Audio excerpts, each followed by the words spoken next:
Olá, amigos e amigas, internautas que nos prestigiam, nos acompanhando nesta reflexão. Especialmente nossos irmãos e irmãs do Centro Espírita Caminho do Evangelho. Casa esta que solicitou que fizéssemos uma reflexão, já que não dá para fazer presencial em função da quarentena que estamos vivendo, por conta da pandemia do coronavírus. Estamos utilizando, e muitas casas estão fazendo isso, divulgados através de vídeos, através de lives e assim por diante, utilizando os recursos que temos à nossa disposição por conta da tecnologia. Mas antes de iniciarmos, vamos rogar a presença de Jesus conosco, que Ele possa nos inspirar a todos para as melhores reflexões e melhor aproveitamento destes momentos que vamos conviver. Jesus nos diz: se sabeis destas coisas, bem-aventurados sois se as fizerdes. João, o evangelista, anotou no capítulo 13, versículo 17 do Evangelho. Nos fala Jesus que não nos basta, nesta frase, que é nítida, é fácil de interpretar, que não nos basta saber, é preciso fazer. É nessa direção que ele está a nos convidar. Jesus nos mostra, com isso, se refere a Jesus nesta questão, para fazer aquilo que ele nos ensinou. Para fazermos o que ele está nos propondo é trilhar o caminho que ele nos ensinou. Eu sou o caminho, a verdade e a vida, ninguém vai ao Pai senão por mim. Portanto, ele está nos mostrando que devemos fazer, que não basta saber. O seu evangelho não basta saber decor, não basta saber todo ele. É preciso praticá-lo. Saber, aqui, entendido, conhecê-lo, aqui, decor. É preciso que ele saia daqui, das nossas mentes, e venha para as nossas ações através do coração. Portanto, trilhar o caminho que ele nos propôs. Eu sou o caminho, a verdade e a vida. Emmanuel, no livro Recados do Além, psicografia do nosso querido Chico Xavier, Emmanuel, falando de liberdade, também nos chama a atenção nessa necessidade da prática. Né? Ele vai dizer, falando de liberdade, que se não conheces os ensinos de Jesus, és livre para fazer o que gosta. Mas se você conhece e aceita os ensinos de Jesus, você é livre para fazer o que deve. O que devemos fazer em relação ao Evangelho de Jesus é colocar em prática em nossas vidas. Paulo de Tarso, em cartas aos Hebreus, no capítulo 6, versículo 9, ele vai dizer que: mas de vós, ó amados, esperamos coisas melhores. A quem Paulo está se dirigindo e por quê ele diz isso? Como a carta aos Hebreus, vamos entender que ele esteja falando para o povo hebreu. E vamos traduzir com outras palavras: mas de vós, ó amados, que conheceis o Deus único, esperamos coisas melhores. Mas ele estava escrevendo aos seguidores da Boa Nova, na Casa do Caminho.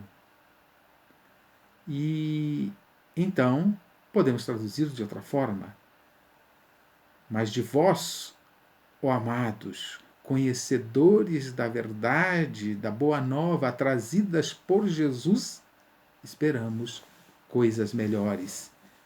E o que estamos fazendo dessas esperas? Seja de Emmanuel, de Paulo, de Jesus, o que estamos fazendo? 2000 anos do Evangelho. Já o praticamos? Já vivemos? Se analisarmos a situação do mundo nestes 2000 anos e nos dias atuais, principalmente, a impressão que dá é que caminhamos pouco porque não colocamos em prática os ensinos de Jesus Há um convite para praticar. Porque, na verdade, qualquer conhecimento, e Jesus trouxe um conhecimento profundo da verdade, qualquer conhecimento é preciso que ele se consolide pela prática e que ele produza, porque é necessário que ele traga-nos resultado. E Jesus não trouxe o Evangelho para que a gente decore, para que a gente saiba do Evangelho. Eu sei cada versículo, cada capítulo do Evangelho. Não, ele trouxe para mudar as nossas vidas e fazer uma transformação. E o que fazemos? Por que ainda não fazemos isso? Se ao praticarmos seremos bem-aventurados, estamos sendo bem-aventurados neste mundo? Estamos todos bem? Sem problemas? Sem dificuldades? Sem angústias? Sem tormentos? Temos que pensar. Mas se está há 2000 anos ao nosso dispor, por que ainda não fazemos? Na verdade, não fazemos, no meu entendimento, por duas questões, que elas por si só são causa da ignorância, mas não vamos entrar pela ignorância, vamos causar nas consequências da ignorância, que são pouca fé e imaturidade. Pouca fé e imaturidade são consequências, da ignorância, mas por sua vez são causas praticamente da maioria dos nossos males, ou de todos os nossos males. A fé, eu costumo dizer que é a energia que deve nos fazer locomover, caminhar na direção de Deus, quais filhos pródigos que somos, colocando o caminho, a verdade e a vida que Jesus nos trouxe em pauta. Mas não vou entrar pelo caminho da fé neste tema de hoje, o tempo é curto para refletirmos, mas há muito que se fala de fé. Eu mesmo tenho um vídeo que está no YouTube, intitulado A Coragem da Fé, você pode procurar lá, onde abordamos um pouquinho a importância dessa fé como ponto de referência. O próprio Cristo sinalizou a importância da fé ao tratar alguém, ao curar alguém de algum mal. Ele dizia, a tua fé te curou, entre uma das falas do Cristo nessa direção, a tua fé te curou, mostrando a importância da fé. Mas eu falo da imaturidade porque ainda somos seres imaturos nas nossas ações. E a imaturidade nos faz agir de forma imatura. Somos imaturos ainda. Precisamos mudar essa questão e caminhar na direção de crescermos, amadurecermos, inclusive a própria fé. Eu falo isso quando falo da coragem da fé. Mas Leon Denis, no livro Porquê da Vida, no item 2, ele vai nos dizer: nossa inteligência ainda não amadureceu. Nossa razão, criança, tropeça nos acidentes do caminho. Daí vem o erro, os desfalecimentos e as provações. Aí está nos mostrando Leon Denis um pouquinho mais de detalhes, uma colocação do Cristo, a cada um segundo suas obras. Nós colhemos aquilo que produzimos, não tem outra alternativa. E se temos dores, aflições e provações, é porque demos causas para isso. Isso significa que as nossas ações produzem consequências. Todas, absolutamente todas as nossas ações produzem consequências. Não percebemos as consequências? Jesus diz a cada um segundo suas obras. É fácil de perceber as consequências daquilo que vivemos. Principalmente se a nossa fé nos mostra que Deus é bom, que Deus é justo. Então tudo que vivemos tem que ter uma causa justa. Alguns dizem que Deus está punindo. Eu costumo questionar essa questão de punição de Deus. Não sou só eu, muitas pessoas, principalmente na doutrina espírita, questionam e contestam essa questão de Deus punir. Deus é Pai amoroso e bom, não precisa punir. Ele oferece os recursos necessários para o progresso de seus filhos, de acordo com as suas necessidades. E as necessidades estão na medida direta das nossas limitações, daquilo que produzimos. Para mudar aquilo que produzimos, precisamos mudar as nossas ações, e Deus oferece os recursos para isso. E de acordo com as ações, vem o convite à mudança. E aí temos as consequências que batem à nossa porta, nos convidando a fazermos mudanças, a cada um segundo suas obras. Nessa direção, no livro Consolador, psicografia de Chico Xavier, pelo Espírito Emmanuel, onde Chico e uma equipe produzem algumas perguntas para serem respondidas por Emmanuel, e aí gerou o livro O Consolador. Na pergunta 248, pergunta Chico a Emmanuel, como se verifica a queda do espírito? E a resposta de Emmanuel: conquistada a consciência e os valores racionais, todos os espíritos são investidos de uma responsabilidade dentro das suas possibilidades de ação. No meio em que transitamos, nós temos possibilidades e responsabilidades, de acordo com a razão e com a consciência. Então aí nos mostra a importância de usar a razão e a consciência nas nossas ações. E para isso precisamos abastecer a consciência daquilo que é necessário para que a razão a consulte. Então precisamos utilizar razão e consciência, está nos dizendo Emmanuel. Porém são raros, continua Emmanuel, os que praticam os seus legítimos valores morais, aumentando com essa prática seus direitos divinos no patrimônio universal. Nossos recursos no patrimônio de Deus estão disponíveis de acordo com a nossa capacidade de aproveitá-los. Portanto, é isso que Emmanuel está nos dizendo, reforçando a ideia de que nós somos responsáveis pelo nosso futuro.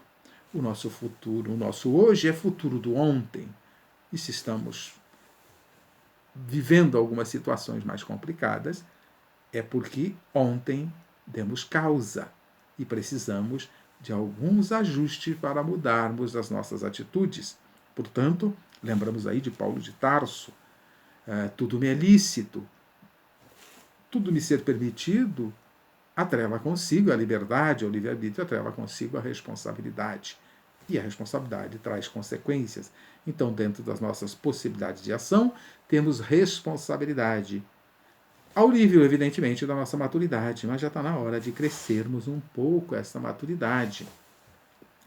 No mesmo livro, na mesma obra Caminho, Verdade, agora na obra Caminho, Verdade e Vida, psicografia de Chico Xavier pelo Espírito Emmanuel, tratando da passagem do Cristo que está em João 15:5, quando Jesus diz: eu sou a videira e vós as varas.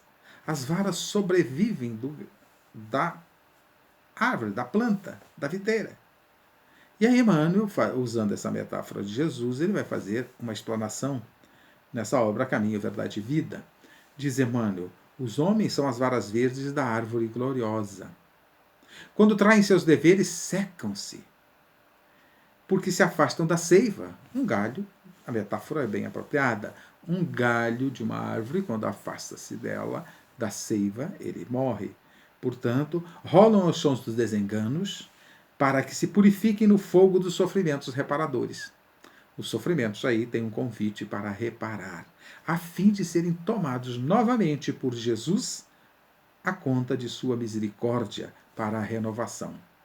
Sempre teremos a oportunidade de buscar a reparação e as correções daquilo que é necessário fazermos em nossas vidas. Mas enquanto não fizermos isso, as nossas ações serão correspondentes à nossa imaturidade e o pouco uso do Evangelho de Jesus, e isto trará consequências amargas, por certo, pela necessidade de sermos convocados a fazer as renovações. E prossegue Emmanuel: dentro de nossa pequenez, sucumbiríamos de fome espiritual estacionados na sombra da ignorância, não fosse essa videira da verdade e do amor que o Supremo Senhor nos concedeu em Jesus Cristo. De sua seiva divina procedem todas as nossas realizações elevadas nos serviços na terra. Portanto, aqui está muito claro, sucumbimos de fome espiritual. Sucumbimos de fome física quando não nos alimentamos. Quando não alimentamos a alma, nosso interior, com os nutrientes trazidos por Jesus, sucumbimos de fome espiritual. Dizem os entendidos da ciência humana, que trata da psique, que o século XXI é o século da depressão. Depressão, no meu entendimento, é o auge da fome espiritual. Augusto Jorge Cury, numa de suas obras, um psiquiatra brasileiro, autor de diversas obras, ele vai dizer que, sendo psiquiatra, que não é depressão, que a doença do século é spa. Não é aquilo que vocês pensaram aí de aquele lugarzinho para a gente fazer relax, para a gente emagrecer, para a gente relaxar, espairecer. Não. SPA é síndrome do pensamento acelerado. Diz o Cury que a depressão atingirá 20% da população do mundo, o que já é exorbitante. Mas antes da depressão tem a sua causa, que leva a ela. É a síndrome do pensamento acelerado. Isto atingirá 80% da população do mundo, segundo o Cury. Isso nos mostra aonde chegaremos. E vivemos isso, vivemos essa aceleração que poderá culminar na depressão. Portanto, precisamos desacelerar. E para que melhor para desacelerarmos do que reservarmos diariamente momentos para refletir Jesus e, à medida que vamos refletindo Jesus, colocar essas reflexões em prática no nosso dia a dia. Este é o convite. Se sabeis dessas coisas, bem-aventurados sois se as fizerdes. Mas de vós, ó amados, esperamos coisas melhores. Para que possamos fazer uma mudança, sair das epidemias. Vivemos agora a epidemia do coronavírus, do Covid-19. Essa vai passar, como tantas outras. Mas tem epidemias que estão perpetuando-se no mundo. E não são epidemias de vírus, de algum bichinho qualquer, de um parasita qualquer. É a epidemia da nossa ignorância, que leva ao egoísmo, que leva ao orgulho e produz no mundo a epidemia da fome, da miséria, do desrespeito, das doenças, das carências as mais variadas, de pessoas vivendo sem o mínimo de dignidade. Isto mostra uma epidemia que vem de longo tempo, e se não tomarmos uma atitude de colocar em prática aquilo que o Cristo nos propôs, ela vai perpetuar-se ainda mais. Então é preciso que a gente mude. Para isso precisamos colocar em prática os ensinos de Jesus, que resumem-se na lei do amor. Portanto, Jesus sintetiza amar a Deus sobre todas as coisas e ao próximo como a nós mesmos. Não dá para amar a Deus sem amar o próximo, e não dá para amar o próximo sem nos amar. E aqui eu não estou falando de alto amor. Estou falando de, para nos amarmos, precisamos encontrar o Criador e compreender que somos investimento de Deus. Somos seus filhos. No momento que eu reconheço isso e me abasteço da fé necessária, eu reconheço também que todos os irmãos que perambulam por este mundo também são filhos e investimento do Criador. E assim eu vou abrindo espaço em mim para fluir o amor e beber na fonte maior que é Deus. A fonte do amor é Deus. Mas precisamos fazer transitar esse amor por nós e sair ao encalço daqueles e do ambiente onde vivemos. Isso significa que precisamos limpar o canal interno e abrirmos o nosso coração para o amor. Portanto, amar a nós é deixar fluir o amor que está em nós, nos abastecendo da fé necessária, encontrando o Criador e compreendendo que somos seus filhos e que todos somos irmãos. Nessa direção, as nossas ações deverão ser condizentes com esta condição que temos de sermos investimento do Pai. Portanto, amar a Deus sobre todas as coisas e ao próximo como a nós mesmos é beber na fonte maior, Deus, a fonte do amor, estamos impregnados dele à nossa volta e irmos viver e construir um mundo melhor, um mundo de paz. Joana de Ângeles, nessa direção falada por Jesus, resumida do amor por Jesus, ela vai dizer, nessa direção de aspecto tríplice, Deus, o próximo e eu, estão presentes todas as realizações humanas, suas ambições e metas. Aí devem estar os nossos objetivos. Se sabeis dessas coisas, bem-aventurados sois se as fizerdes. Portanto, mas de vós, ó amados, esperamos coisas melhores. Aí estão as lições ao nosso alcance para vivermos dias melhores e sairmos das pandemias mais variadas. Que Jesus seja sempre a nossa inspiração. Agradeço a Deus a oportunidade de refletir com vocês, a todos os internautas que nos assistem. Obrigado pela paciência de me ouvirem e ao Centro Espírita Caminho do Evangelho pelo convite elaborado. Muito obrigado. Fiquem com Deus.